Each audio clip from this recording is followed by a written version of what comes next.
नमस्कार दोस्तों, मेरा नाम है गौरव और आप देख रहे हैं हमारा channel trade Nifty. Trade Nifty channel में आज जो मैं आपको सिखाने वाला हूँ ये बहुत ज़्यादा इम्पॉर्टेंट रहेगा।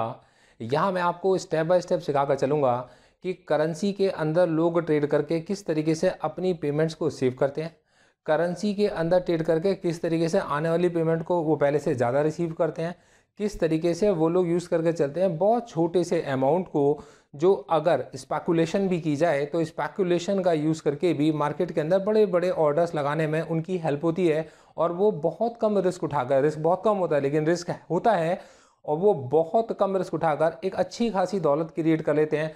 दोस्तों, मैंने पूरे 1 साल तक लगातार केवल करेंसी के ऊपर काम किया और करेंसी को ही मैंने बहुत अच्छे से समझा और बहुत अच्छे से सीखा, और मैं आपको उसका रीज़न समझा कर चलता हूँ।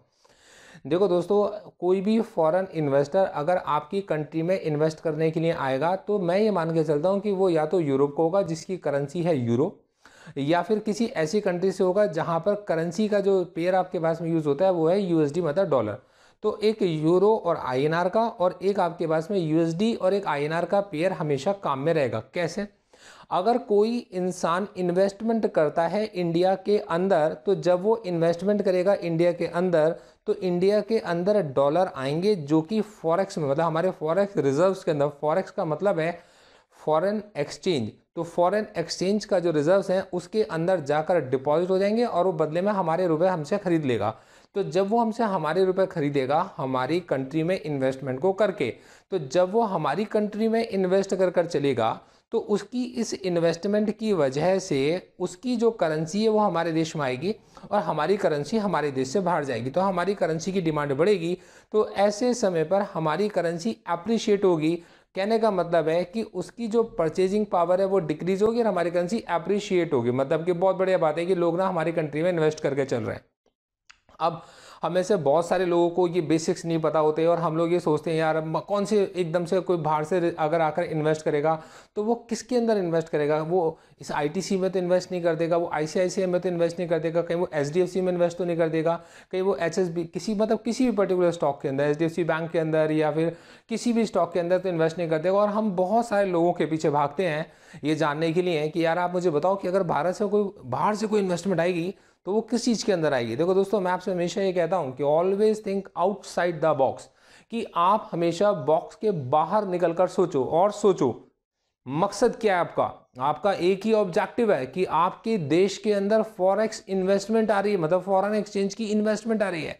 अब वो किसी भी स्टॉक के अंदर क्यों ना आए, वो किसी भी कंपनी के अंदर क्यों ना आए, या वो किसी भी काम के लिए क्यों ना आए, लेकिन अगर आपके देश में इन्वेस्टमेंट आती है तो आपकी जो करेंसी है वो अप्रिशिएट करती है। और उस केस में आप ये मान के चलो, अगर हमारी कंट्री में डॉलर इन्वेस्ट हो रहे हैं तो वो जो डॉलर वाला पेयर है वो डेप्रिशिएट होगा। कहने का मतलब है हमारी करेंसी अप्रिशिएट करेगी। मैं एक एग्जांपल लेके चलता हूँ कि सपोज कीजिए कि कोई इंसान हमारे देश के अंदर डॉलर को इन्वेस्ट करता है, तो हमारी डॉलर की कंपैरिजन में करेंसी जो सपोज कर लीजिए अभी 76 पर है, तो उसकी इन्वेस्टमेंट की वजह से 74 पर, 73 पर, 72 पर, 70 पर, 69 पर, 68 पर आ जाएगी। आप जाइए और जाकर देखिए कि जिस समय आपका मार्केट हाई पर हाई बना रहा था, तो जिस वक्त आपका मार्केट हाई पर हाई बना रहा था, dollar was moving, dollar USD pair was moving toward 69। In the same way अगर यूरोपियन यूनियन के लोग, अगर यूरोप के कुछ लोग इंडिया के अंदर आकर इन्वेस्टमेंट करना चाहते हैं तो उस केस में यूरो और आईएनआर का जो पेयर है आपकी करेंसी अप्रिशिएट होगी। तो आपकी करेंसी के अप्रिशिएट होने का मतलब है कि यूरो आईएनआर नीचे की तरफ डिक्रीज होना शुरू हो जाएगा। आप पीछे जाकर इसकी बैक टेस्टिंग कर सकते हो। अब इसी को दूसरे सिनेरियो में लेकर चलते हैं। आपको ये नहीं पता होता कि अगर एफआईज या एफपीआईज मार्केट में किसी तरीके की कोई बिकवाली कर रहे हैं, तो अगर वो बिकवाली कर रहे हैं तो उनको आपके जो पैसे उन्होंने खरीदे वो आपको वापस करने पड़ेंगे और अपना परचेज करना पड़ेगा यूएसडी आईएनआर या यूरो आईएनआर, उनको परचेज करना पड़ेगा। तो उन्होंने क्या करा, यूरो को परचेज किया। तो जब वो यूरो को परचेज करेंगे तो यूरो की डिमांड बढ़ जाएगी, और यूरो की डिमांड बढ़ने के लिए आपका जो फॉरेक्स रिजर्व है वो खाली होगा और आपके फॉरेक्स रिजर्व से करेंसी बाहर फ्लो करना शुरू कर देगी। आपके देश में आपकी करेंसी बहुत बढ़ जाएगी और होता ये है कि जो फॉरेन एक्सचेंज रिजर्व से आपका डिक्रीज होना शुरू होगा। तो ऐसे समय पर ये जो आपकी करेंसी का डेप्रिसिएशन है, तो डेप्रिसिएशन क्या हुआ आपकी करेंसी का, आप पीछे जाकर चेक कीजिएगा, जब भी कभी बहुत बड़ी गिरावट आती है तो उस केस में आप फॉरेन एक्सचेंज रिजर्व हमारा डिक्रीज होता है, और FIs उस केस में जब पैसा लेकर जाते हैं तो आपकी करेंसी 68 से 69, 69 से 70, 70 से 71, 72, 73, 74, 75, 76, 77 तक पहुंच जाती है। ये आप लोगों ने ऑब्जर्व किया होगा।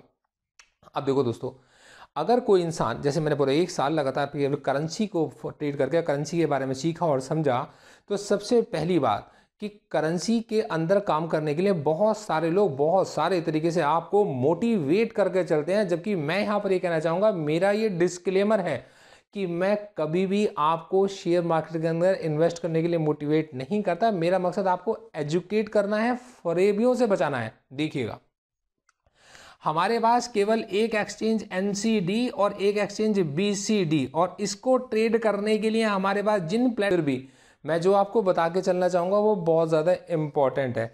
देखो दोस्तों, आप अगर किसी टेढ़े मेढ़े आड़े तिरछे तरीके से करेंसी के अंदर इन्वेस्ट करते हो तो लाल बत्ती वाली गाड़ी आपके घर बहुत जल्दी पहुंचती है, और वो लाल नीली बत्ती जलती हुई आपको उठाकर घर से बाहर ले जाती है। क्यों? क्योंकि सर उसके पीछे वो आपको NCD BCD के अलावा पता नहीं किस किस एक्सचेंजेस के थ्रू, और कभी क्रेडिट कार्ड स्वाइप करके, कभी कुछ करके आपको फरेब में फंसाते हैं, जो कि इलीगल है।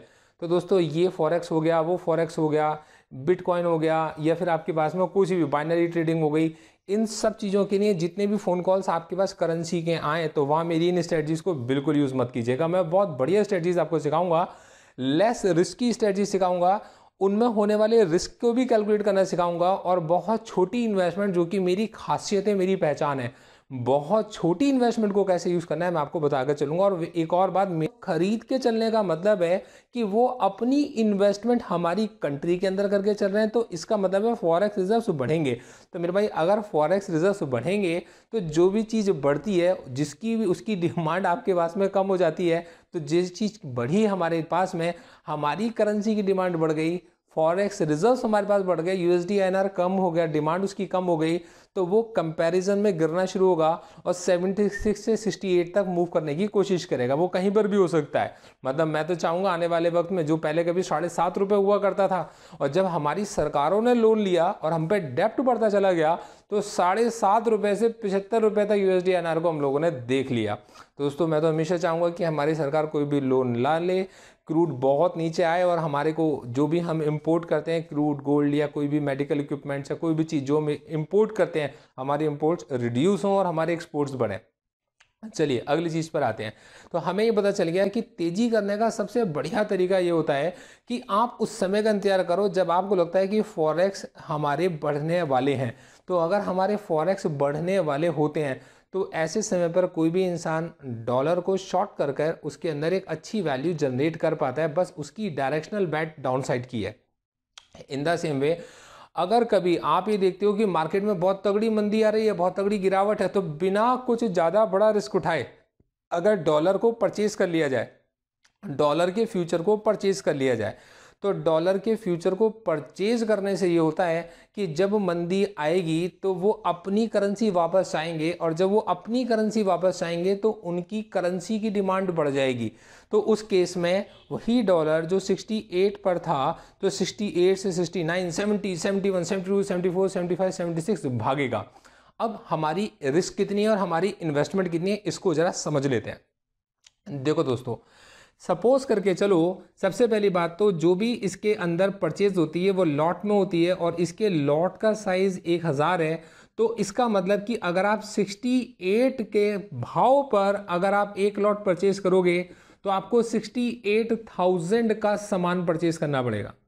अब 68,000 परचेज करने का मतलब ये नहीं है कि जैसे कि आप निफ्टी के फ्यूचर को परचेज करते हो या बैंक निफ्टी के फ्यूचर को परचेज करते हो और आपको उसमें लाख लाख रुपए डिपॉजिट करने पड़ते हैं, तो ऐसा बिल्कुल भी नहीं है।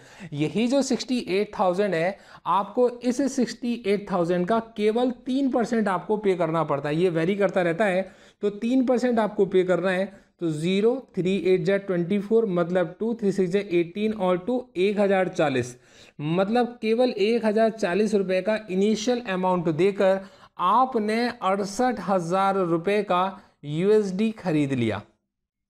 USD INR का जो पेयर था, आपकी इन्वेस्टमेंट 1040 रुपये देकर 68,000 के बराबर आपकी इन्वेस्टमेंट हो जाती है। अब दोस्तों ये 69,000 हो जाता है, मतलब 68 से बढ़कर इसका रेट 69 हो जाता है, तो आपकी इन्वेस्टमेंट में 1,000 रुपये प्लस हो जाते हैं। अच्छा, एक छोटी सी गलती हो गई, 18 ये 20 होता है तो ये 2040 होगा, मैं भी थोड़ा कंफ्यूज हो गया। तो ये तकरीबन 2,000 रुपये देकर आपने 68,000 रुपये का सामान परचेज कर लिया। तो जैसे ही ये 69,000 होगा तो आपके पास 1,000 रुपये इसमें प्लस हो गए, मतलब अब आपके ये 2,040 रुपये 3,040 रुपये बन चुके हैं। आप जब भी बेचोगे तब आपको उसमें मिलेंगे 3,040 रुपये। अगर ये 70 हो गया तो दोस्तों इसके अंदर 70,000 की इन्वेस्टमेंट अब आपकी मार्केट में हो गई है, मतलब एक और 1,000 इसमें प्लस हो गए, तो ये 4,040 रुपये हो जाता है। अब आप जाकर बैक टेस्टिंग करो कि पीछे के समय इसका क्या रेट था और यहाँ से इसको 77 तक पहुँचने में कितना वक्त लगा। तो 77 तक पहुँचने का मतलब है हमारे ये 2,040 रुपये बन जाते हैं 9,000 रुपये। तो हाँ, यहाँ हमें समझ में आता है कि अगर हमने एक डायरेक्शनल बैट ली और डायरेक्शनल बैट में एक छोटा सा रिस्क हमने लिया, तो और वो रिस्क अगर हमारे फेवर में चला गया तो हमारे पास प्रॉफिट के क्या चांसेस निकल कर आते हैं। अब इसी को थोड़ा सा उल्टे सिनेरियो में लेते हैं कि भैया ये अगर ट्रू है तो इसका जो रिवर्स है वो भी ट्रू होगा।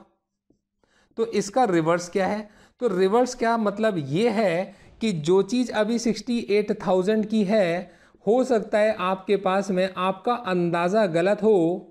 इस 68,000 का 3% जो आपने पे किया, मतलब 2,040 रुपये जो आपने पे किया, आपका अंदाज़ा गलत हो और आपके इस गलत अंदाजे में कल इसकी कीमत 67,000 रह जाती है। अब आपका मार्जिन 1,000 रुपये से शॉर्ट हो गया और आपके ब्रोकर का आपके पास मैसेज आएगा कि आप या तो वो 1,000 रुपये का लॉस पूरा कर दीजिए और अपनी इस पोजीशन में बने रहिए, वरना 1,040 रुपये लेकर आप अपनी इस पोजीशन से बाहर निकल जाइए। तो दोनों ही चीज़ें आपकी ट्रू हैं। यहाँ तक आपको दिखाई दे रहा है? तो 1,040 तक आपको इसके अंदर 1,000 रुपये का रिस्क आपका बन जाता है। देखो दोस्तों, 1,000 रुपये का रिस्क एक ऐसा रिस्क है जिसको कोई इंसान जनरली ले लेता है, मतलब बियर कर लेता है। अब इसके पीछे जो रीजंस हैं, मैं रीजंस के ऊपर आता हूँ कि वॉल्यूम इतना होता है या नहीं भी होता। तो देखो समझो,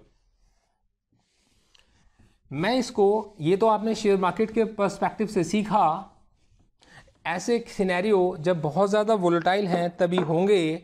लेकिन अब मैं आपको एक ऐसे सिनेरियो बताता हूँ।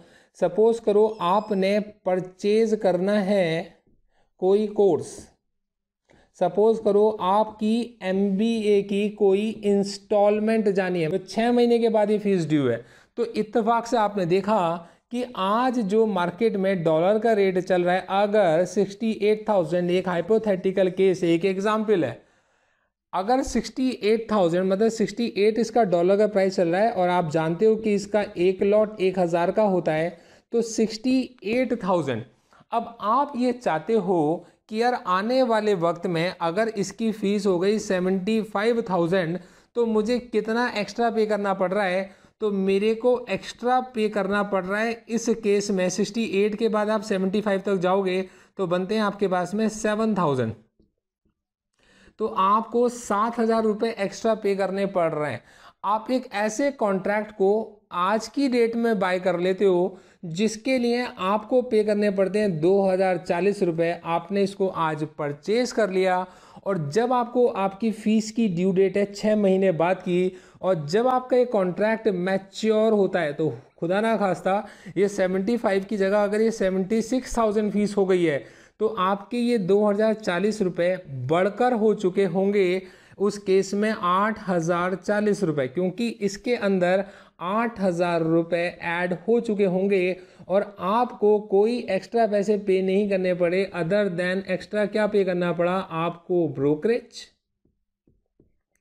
आपको इस केस में पे करने पड़े गवर्नमेंट के जो भी टैक्सेस हैं, तो ये आपको पे करने पड़े और आपकी जो पेमेंट है एक सही समय पर हेज हो गई और आपको कोई एक्स्ट्रा पेमेंट आपको नहीं देनी पड़ी।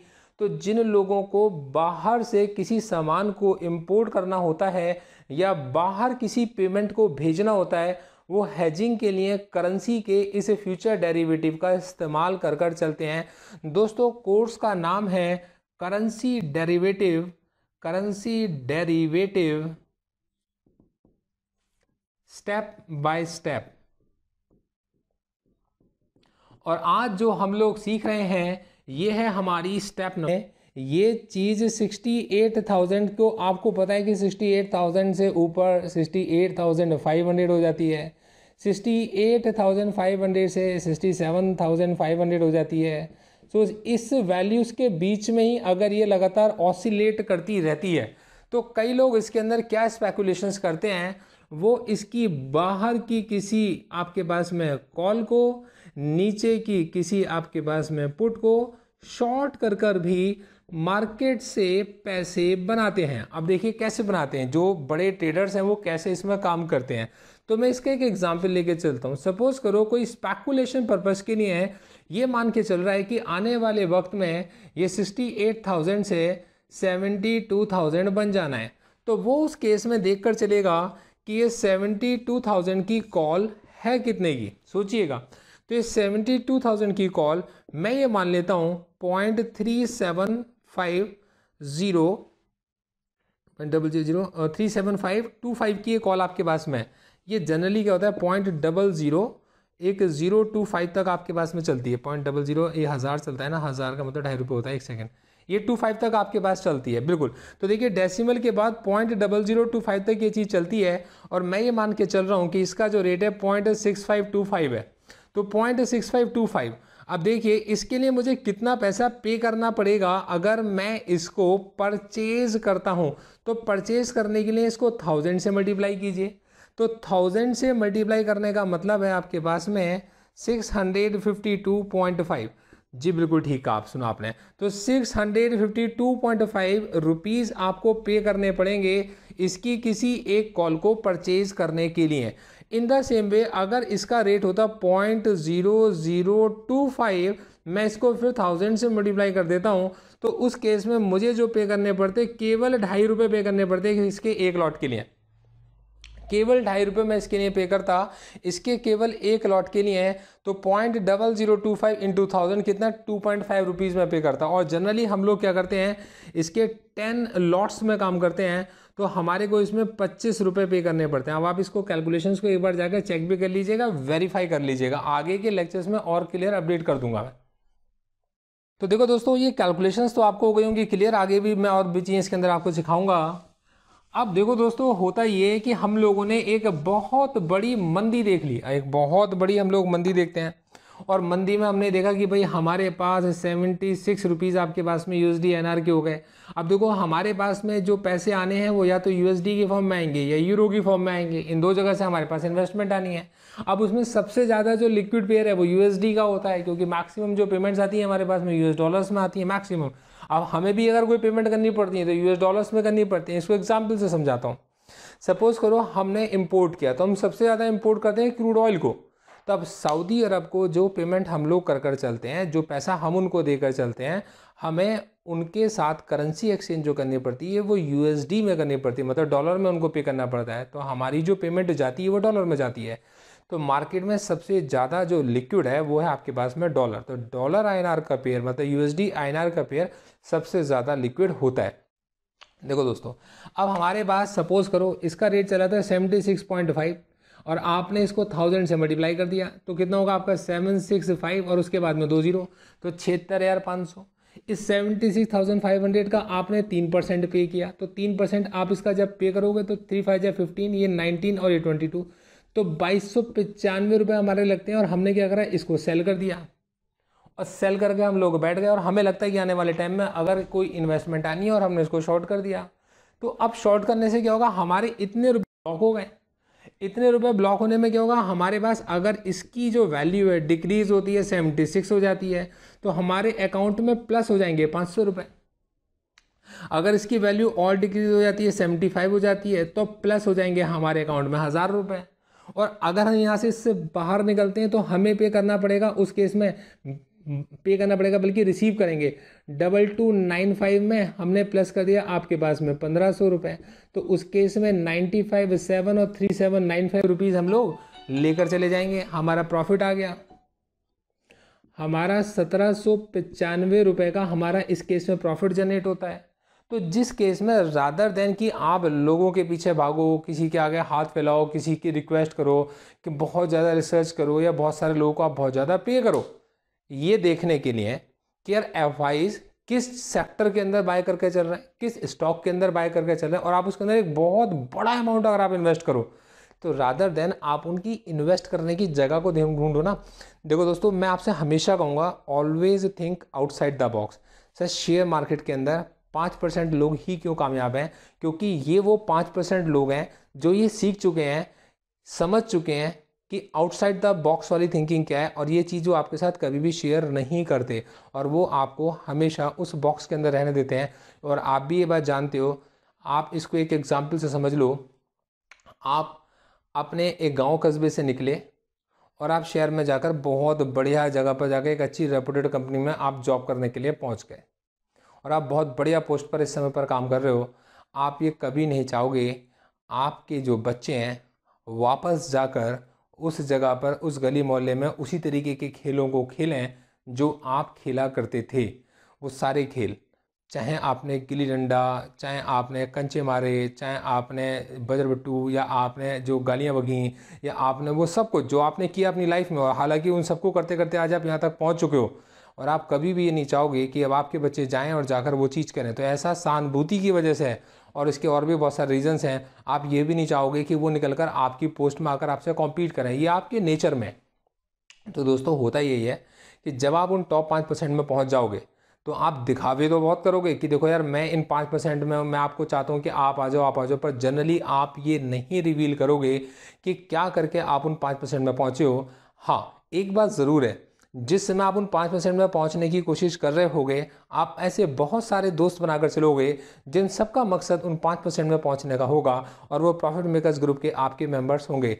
मैं आपको स्टेप बाय स्टेप वो सारी स्टेप सिखाकर चल रहा हूँ जिनको मैं खुद फॉलो करता हूँ, और वो सारी स्टेप जिनको मैंने, जिनके अंदर मतलब मैंने अगर नुकसान किए तो मैं नुकसान भी, और मैंने प्रॉफिट किए तो मैंने प्रॉफिट भी, मैं आपके साथ ईमानदारी से शेयर करके चल रहा हूँ। क्योंकि अभी शायद मैं उन टॉप 5% से थोड़ा सा दूर हूँ, और कभी ना कभी उन टॉप 5% में ज़रूर पहुँचूंगा। इसी विश्वास से मैं आप लोगों के सजेशंस लेकर चलता हूँ।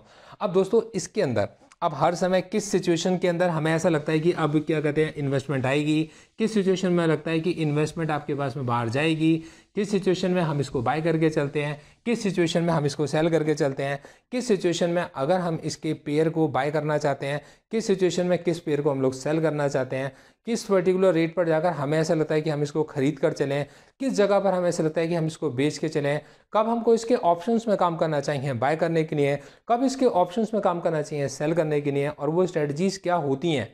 और उसके लिए हमारे को बहुत छोटी अमाउंट की 1000, 2000, 3000, मैं कभी भी कोई ट्रेड अपना 6000 से ऊपर का नहीं करता, क्योंकि मैं ये बात जानता हूँ, मैं जेसी लीवर मोर का चेला हूँ, और मैं ये बात बहुत अच्छे से जानता हूँ। दोस्तों मेरी इस वीडियो का एक डिस्क्लेमर भी है जिसे मैं चाहूँगा कि एक बार आप अच्छे से पढ़ लीजिए। ये आपके स्क्रीन पर विजिबल है और इसका लिंक आपको डिस्क्रिप्शन में भी मिल जाएगा देखने को। देखो दोस्तों, किसी भी तरीके की कोई भी सिक्योरिटी, कोई भी करेंसी या कोई भी स्ट्रेटजी जो मैंने इस वीडियो के अंदर आपको समझाई है या सिखाई है, या उसके बारे में अगर मैंने कोई भी बात की है, किसी भी सिक्योरिटी के बारे में या किसी भी स्टॉक के बारे में अगर मैंने आपसे कोई बात की है, तो उसका मेरा मकसद आपको किसी भी तरीके की उसको खरीदने बेचने की सलाह देना नहीं है। एजुकेशन और इन्फॉर्मेटिव पर्पस से मैंने इस वीडियो को बनाकर चलाऊँ। और दोस्तों, किसी भी तरीके के किसी भी प्रॉफिट का जो कि आपका ईश्वर करे हो, और आपके किसी लॉस का जो कि ईश्वर करे आपका ना हो, दोनों में किसी भी चीज़ का जिम्मेदार मैं नहीं हूँ। और ये चीज़ मैंने यहाँ पर आपको समझा भी दी है, और ये मैंने इसके अंदर लिख भी दिया है, इसको आप पढ़ सकते हो। नीचे डिस्क्रिप्शन में इसका लिंक भी होगा और आप इसको देख भी सकते हो। दोस्तों इसी के साथ क्या मेरा कोई इंटरेस्ट इसके साथ कॉन्फ्लिक्ट करता है तो आप इसको भी रीड कर सकते हो। तो मेरा भी कोई इंटरेस्ट इसमें कॉन्फ्लिक्ट नहीं कर रहा है, और इनकेस अगर ऐसा कुछ होगा तो जो भी चीज़ें होती हैं मैं उनको हमेशा अपडेट करके चलता हूँ अपने सभी क्लाइंट्स को। Thank you so much. अगर आप इस वीडियो को पसंद करते हैं तो इस वीडियो को लाइक कीजिएगा। अगर आप हमारे कोर्सेज को ज्वाइन करना चाहते हैं तो आप हमारे एजुकेशनल सेक्शन में जाकर अटेंड कर सकते हैं।